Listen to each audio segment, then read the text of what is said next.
ফজরের নামাজ যখন শুরু হয়, নামাজ আপনি শেষ করে ফেললেন, মা বোনেরা ঘরে পড়লো, ভাই বাবারা মসজিদে পড়লেন অথবা ঘরে পড়লেন, যেখানেই পড়েন, আল্লাহর হাবিব বলে দিয়েছে ফজরের নামাজটা শেষ করার পরে তুমি ঘুমাইলা না, মুসল্লার মধ্যে বসে রইলা।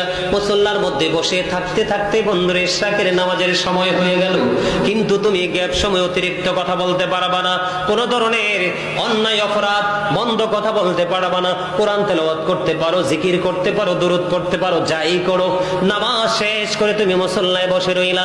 মুসল্লায় যখন বসে রইলা, বসে থাকতে থাকতে সূর্য উঠে গেল, ইশরাকের নামাজটা তুমি আদায় করে ফেললা মাত্র 2 রাকাত। কয় রাকাত? 2 রাকাত ইশরাকের নামাজ তুমি যখনই আদায় করলা, আমার নবীজি বলে দিয়েছেন ওই ইশরাকের নামাজ আদায় করার কারণে তোমার পূর্বের সব গুনাহগুলি আমার আল্লাহ মাফ করে দিবে। জোরে জোরে সুবহানাল্লাহ।